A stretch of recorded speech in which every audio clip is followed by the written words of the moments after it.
Morning student. आज हम लोग अपनी इस नई क्लास में बीए प्रथम वर्ष का जो आपका सेकंड पेपर है गृह प्रबंध, उस पेपर को आज आगे फिर कंटिन्यू करेंगे। पिछली क्लास में हम लोगों ने गृह प्रबंध को जाना था कि आपका गृह और प्रबंध क्या है और उसकी क्या मतलब परिभाषा है और उसका क्या एक्चुअल अर्थ होता है उसको जाना था। अब हम लोग आगे आज इसी क्लास को आगे बढ़ाते हुए इसमें गृह प्रबंध की जो प्रक्रिया कैसे चलती है, किसकी मदद से चलती है, उसके बारे में समझेंगे।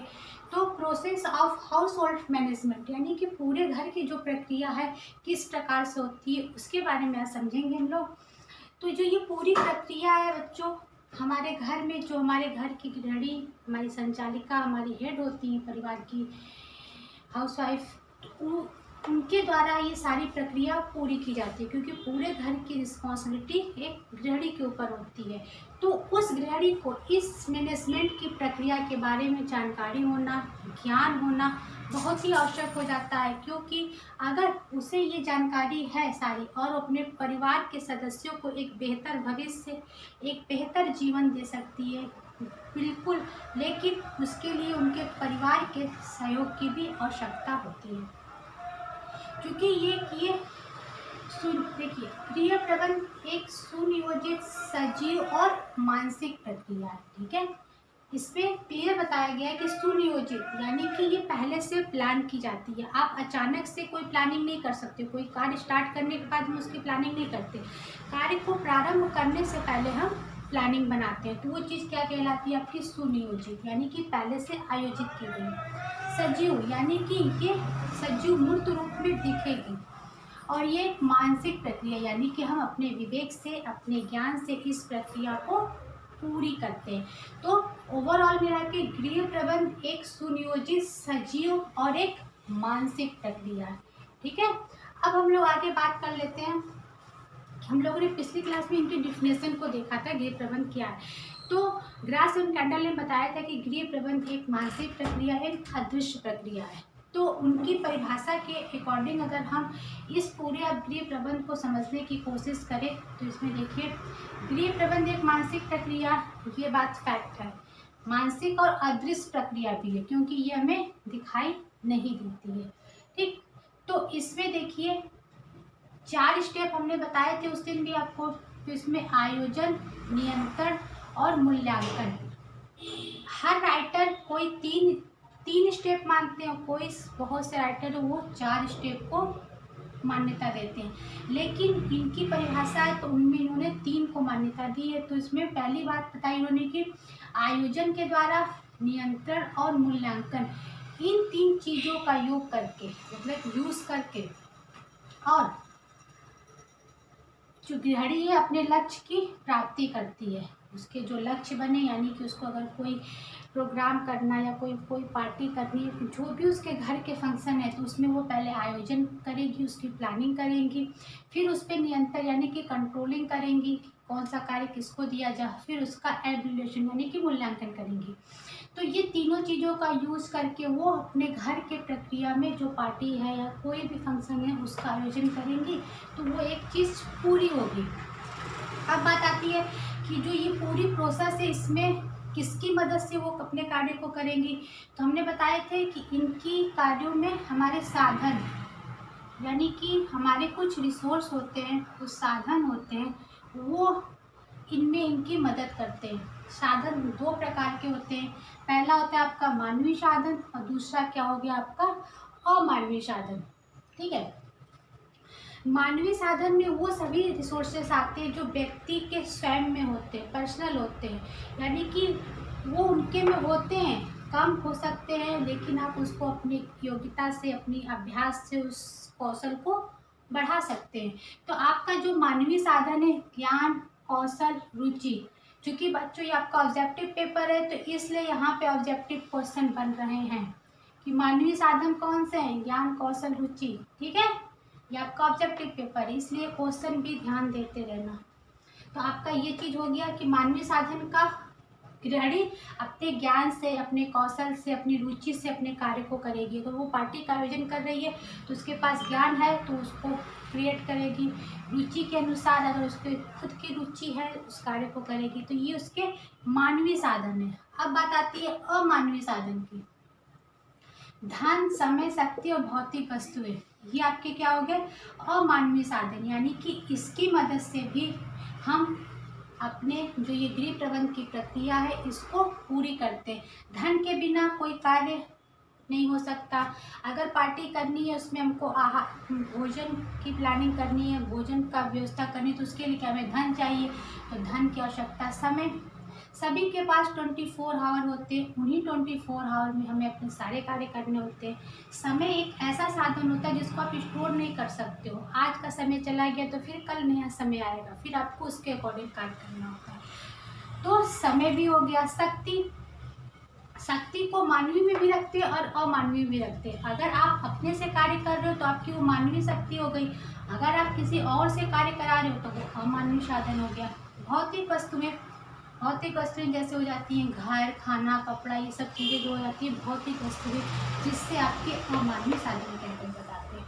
तो ये सारी चीज़ें हो गई कि गृह प्रबंध एक मानसिक प्रक्रिया है जिसमें आयोजन, नियंत्रण और मूल्यांकन तथा मानवीय और अमानवीय साधनों का उपयोग करके गृहिणी अपने लक्ष्य की प्राप्ति करती है, पारिवारिक लक्ष्यों की प्राप्ति होती है। तो इस प्रकार बच्चों हम लोगों ने देखा कि गृह व्यवस्था की प्रक्रिया में किस तरह से इनका उपयोग होता है, किस प्रकार से इनका हम प्रयोग करते हैं।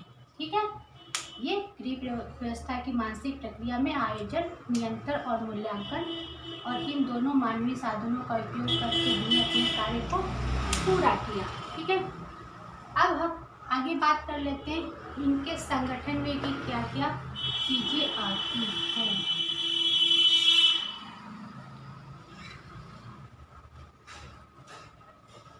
ठीक है, अब जो आपकी ये गृह प्रबंध की प्रक्रिया है पूरे 4 चरण में पूरी होती है। इनके पहले चरण को हम लोग देखते हैं।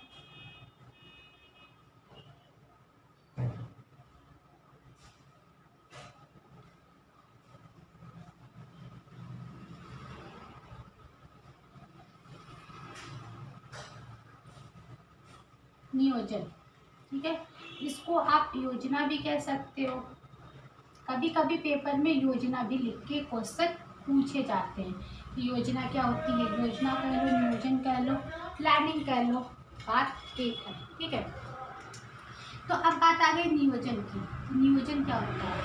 नियोजन वो प्रक्रिया होती है जिसमें किसी कार्य की पूर्व योजना बनाई जाती है। ठीक है, कोई कार्य करना है तो उसके पूर्व जो योजना बनाई गई वो आपकी क्या हो जाती है, नियोजन होती है। गृहिणी जब अपना सुबह से कार्य को प्रारंभ करती है एक नए दिन से, सुबह से जो उसके रात्रि तक के, तो वो पहले सुबह अपनी योजना बनाती है, अपनी प्लानिंग करती है कि पहले हमें ब्रेकफास्ट बनाना है, फिर उसके बाद हमको अगर उसके स्कूल गोइंग बच्चे हैं तो वो बच्चों को स्कूल भेजेंगी, फिर उसके बाद वो नाश्ता वगैरह जो भी हो गया, फिर उसके बाद जो घर की उसकी साफ़ सफाई या उसके कपड़े हैं उन कार्य को करेगी। फिर दोपहर में वो हो सकता है अपने दोपहर की लंच की प्लानिंग करे। तो ओवरऑल वो अपने सुबह से शाम तक की पहले क्या करती है, योजना बनाती है। हम लोग भी हर कार्य को करने के लिए योजना बनाते हैं।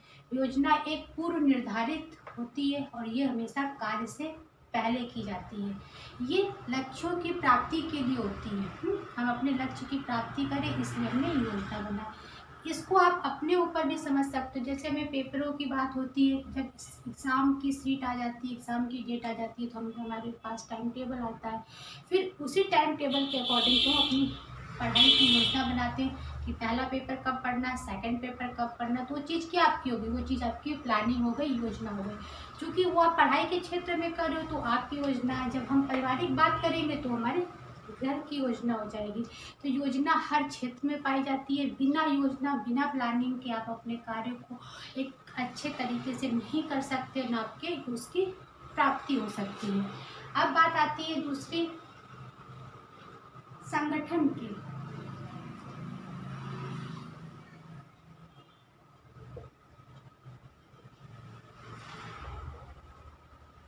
संगठन की, ठीक है, बात आती है संगठन की कि जब घर में सदस्य होंगे, हर सदस्य की योग्यता, उनकी चीज़ें अलग अलग होती हैं।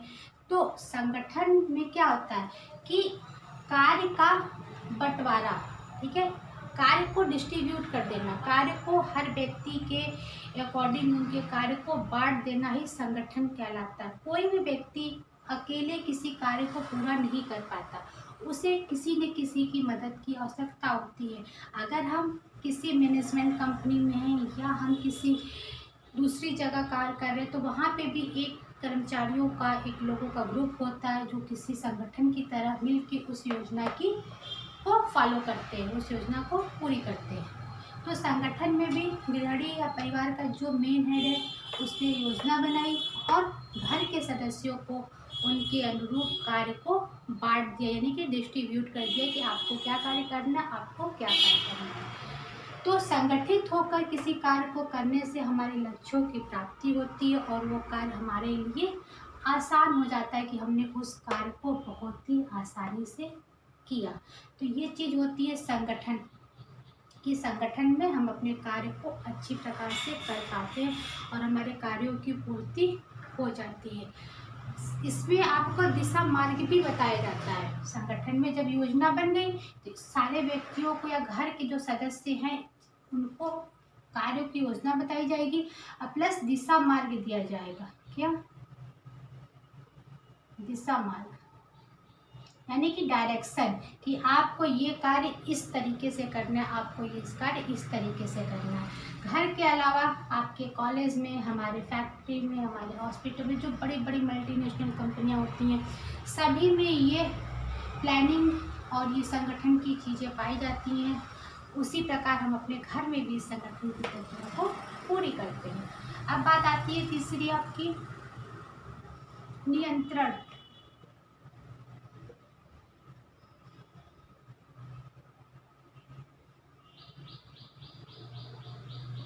ठीक है, नियंत्रण यानी कि कंट्रोलिंग। कंट्रोलिंग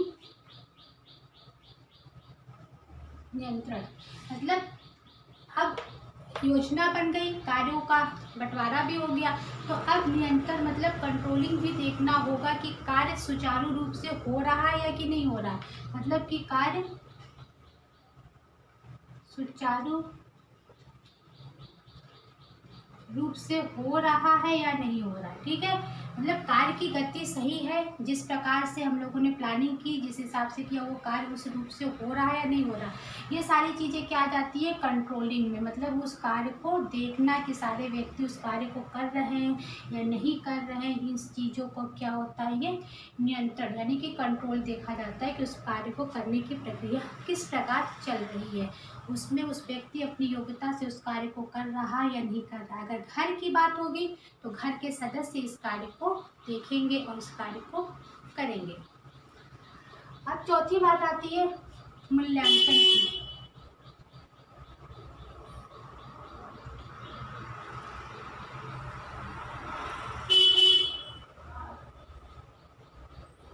मूल्यांकन यानी कि एवल्यूएशन। मूल्यांकन की प्रक्रिया सबसे लास्ट में चलती है। ठीक है बच्चों, आपका ये पहला बताया कि ऑब्जेक्टिव पेपर, ये हमेशा आप ध्यान रखना। तो इसमें आपके जो यहाँ पे है फिर आपके क्वेश्चन ऑब्जेक्टिव बन रहे हैं कि गृह प्रबंध की पहली प्रक्रिया क्या होती है। तो गृह प्रबंध की पहली प्रक्रिया आपकी क्या हो गई, नियोजन या आयोजन हो गई। दूसरी प्रक्रिया आपकी संगठन, तीसरी नियंत्रण और चौथी मूल्यांकन। इसको इसी क्रम में याद रखना, ये ऊपर नीचे नहीं होने चाहिए, ये असेंडिंग ऑर्डर में ऐसे ही चलेंगे। ठीक है, और एक बात इम्पॉर्टेंट, ये जो आपकी चारों हैं ये आपको हर टॉपिक पे मिलेंगे आगे, ये नहीं कि आप इसको पीछे छोड़ जाओगे, ये हमेशा आपको हर चैप्टर में आपको मिलेंगे क्योंकि सारी प्रक्रिया इन्हीं के थ्रू चल रही है, इसलिए इनको समझना बहुत आवश्यक है। ये चारों ऊपर नीचे कभी नहीं होंगे, जिस सीक्वेंस में इसी सीक्वेंस में रहेंगे। ये अगर कभी कभी असेंडिंग ऑर्डर में पूछता है कि जो आपके 4 चरण है उसको असेंडिंग ऑर्डर में बताओ, फिर उसको डिसेंडिंग ऑर्डर में बताओ, तीसरा चरण कौन सा है, चौथा चरण कौन सा है, बस इसी टाइप से आपके चाहो तो इसमें 5-7 क्वेश्चन आपको ऑब्जेक्टिव दिख जाएंगे। तो यही बात है कि आपको इसको ध्यान रखना है। अब चौथी चीज़ आपकी हो गई मूल्यांकन। हम एग्ज़ाम देते हैं तो हमारा भी तो मूल्यांकन होता है। रिपोर्ट हमारा कार्ड क्या होता है, हमारा मूल्यांकन ही तो होता है कि हमने पेपर दिया, हमें कितने मार्क्स मिले, हमने अच्छा प्रोग्रेस किया या खराब किया, वो चीज़ें क्या कहलाती हैं, मूल्यांकन कहलाती हैं। मूल्यांकन किसी भी क्षेत्र के लिए बहुत इम्पोर्टेंट होता है। अगर हम अपने आप की मूल्यांकन ना करें, अपने कार्यों की समीक्षा ना करें, तो हम अपनी गलतियों से सीखते नहीं और फिर वो गलतियां फ्यूचर में बार बार करते हैं। इसलिए मूल्यांकन की प्रक्रिया बहुत ही इम्पोर्टेंट होती है कि मूल्यांकन करने से हमारी सारी तीनों प्रक्रिया अपने आप सही हो जाएंगी। अगर हम मूल्यांकन सही से नहीं करेंगे तो ये तीनों चीज़ों में हमें फॉल्ट होते रहेंगे। तो मूल्यांकन वो है कि इसमें देखा जाता है कि हम किस लक्ष्य तक अपने पहुँचे कि नहीं, हमने जो एक लक्ष्य, एक गोल डिसाइड किया था, उस लक्ष्य तक हम पहुँचे कि नहीं। मूल्यांकन की प्रक्रिया वो होती है। मूल्यांकन हर क्षेत्र में पाया जाता है। हम अपने घर की बात करें तो घर में भी मूल्यांकन होगा कि हमने अपने कार्य को कितना अचीव किया, कितना हमारे वो मिली। बच्चों, मूल्यांकन दो प्रकार के होते हैं, ठीक है। एक होता है सापेक्ष मूल्यांकन और एक होता है निरपेक्ष मूल्यांकन। निरपेक्ष, ठीक है। एक सापेक्ष होता है, एक निरपेक्ष होता है। यहाँ पे भी देखो ऑब्जेक्टिव क्वेश्चन आपके बन गए। मूल्यांकन कितने प्रकार का होता है, मूल्यांकन दो प्रकार का होता है, ठीक है। तो देखो सापेक्ष मूल्यांकन वो होता है कि इसका मूल्यांकन हम अपने कार्य समाप्ति के बाद करते हैं, ठीक है। फिर उसकी तुलना करते हैं कि हमने जो सोचा था कि वो है कि नहीं है, उसको बहुत बारीकी से करते हैं। तो वो क्या कहलाता है, आपका सापेक्ष मूल्यांकन, कि उस कार्य के सापेक्ष हम उसका एवल्यूएशन करते हैं। दूसरा होता है निरपेक्ष मूल्यांकन। ये वो मूल्यांकन होता है कि जिसमें हम बस ओवरऑल देख लेते हैं, मतलब एक सरसरी निगाह से देख लेते हैं कि हाँ हमने वो कार्य किया, हमें उस लक्ष्य की प्राप्ति हो गई। तो वो आपका क्या हो जाता है, आपका निरपेक्ष मूल्यांकन हो जाता है। तो इस प्रकार बच्चों हमने देखा आपका कि गृह प्रबंधन की प्रक्रिया जो होती है 4 चरण में, ठीक है। ये आपके जो 4 चरण है ये बहुत ही इम्पोर्टेंट है आपके, ठीक है। ये चारों चरण बहुत इंपॉर्टेंट है। ये हमेशा बार बार आपके प्रश्न पेपर में आएंगे और निश्चित रूप से ये सारे पेपर में आपके आएंगे, क्योंकि ये बहुत ही इम्पोर्टेंट चैप्टर है आपका। अब बात कर लेते हैं हम लोग आपके जो नियोजन है, इनके महत्व किसके क्या इंपॉर्टेंस है या क्या विशेषताएं हैं। पहली बात है कि नियोजन एक विवेकपूर्ण कार्य है, ठीक है। एक अपने ज्ञान से करते हुए विवेकपूर्ण कार्य है। ये एक संगठित प्रक्रिया है, ये भी बात सही है, क्योंकि बिना संगठित हुए कोई कार्य हम नहीं कर सकते। तो हमने यहाँ पे संगठन किया तभी तो ये नियोजन का कार्य पूरा हुआ है। तो ये एक संगठित प्रक्रिया है। तीसरी है कि लक्ष्यों की प्राप्ति का साधन है। हम प्लानिंग से ही अपने गोल को अचीव कर लेते हैं। हम अपने कोर्स को ही सिलेबस के अकॉर्डिंग ही तो चल रहे हैं कि हमारा क्या है, प्लानिंग है, और अपने लक्ष्य हमारा क्या है कि हमारा अपने सिलेबस को कंप्लीट करना है। तो ये हमारी प्लानिंग है। तो हमारी इस प्लानिंग से अगर हम चलेंगे, पाठ्यक्रम के अकॉर्डिंग चलेंगे अपने, तो हम अपने लक्ष्यों की प्राप्ति कर लेंगे। तो ये चीज़ आपकी क्या कहला जाएगी, लक्ष्यों की प्राप्ति का साधन है। एक ये सतत प्रक्रिया है, ये कंटिन्यू चल रही है। अब ऐसा तो होगा नहीं कि हम लोग आज क्लास करेंगे फिर छोड़ देंगे 2 महीने बाद। जब तक हमारा पूरा कोर्स कंप्लीट नहीं हो जाएगा, हमारे पेपर्स नहीं हो जाएंगे, तब तक हम इस प्रक्रिया को चलाते रहेंगे। तो ये क्या कहलाएगी, आपकी एक कंटिन्यू प्रोसेस कहलाएगी। ये कि सतत प्रक्रिया है, एक मानसिक प्रक्रिया है। हम जो भी कार्य कर रहे हैं, योजना बना रहे, किससे बना रहे, अपने ज्ञान से बना रहे, अपने विवेक से बना रहे, ये क्या कहलाएगी, ये मानसिक प्रक्रिया है। तो ओवरऑल ये बच्चों आपका नियोजन का महत्व जो है, इसकी क्या योजना है, आपने संगठन देखा, नियंत्रण देखा और मूल्यांकन देखा। मूल्यांकन कितने प्रकार के हो गए, सापेक्ष और निरपेक्ष 2 प्रकार के हो गए। आपका ये भी एक ऑब्जेक्टिव क्वेश्चन बन जाता है यहाँ से। तो ओवरऑल दोस्तों आज हम लोगों ने अपनी क्लास में गृह प्रबंधन की जो प्रक्रिया है इसको पूरी तरह देखा, और ये आज यहाँ पे पूरी तरह कंप्लीट हुआ आपकी क्लास में कि गृह प्रबंधन की process of house hold management किस प्रकार चलती है। और क्योंकि हमने बताया कि बहुत ही इम्पोर्टेंट चैप्टर है, ठीक है। इसमें से आपको ऑब्जेक्टिव है तो 10 क्वेश्चन तक भी आपको इसमें से मिल सकते हैं। तो इसलिए इसको आप ध्यान से देखना और समझने का प्रयास करना। ये आपका आज की क्लास में इतना ही बच्चों। अब हम लोग अपनी नई नेक्स्ट क्लास में एक नए टॉपिक को डिस्कस करेंगे। उसमें आपका होम मैनेजमेंट में कुछ मोटिवेटिव तत्व होते हैं कि किस प्रकार से करते हैं उसमें, बोल्ड स्टैंडर्ड और है उनको हम डिस्कस करेंगे। आज की क्लास के लिए इतना ही बच्चों, थैंक यू।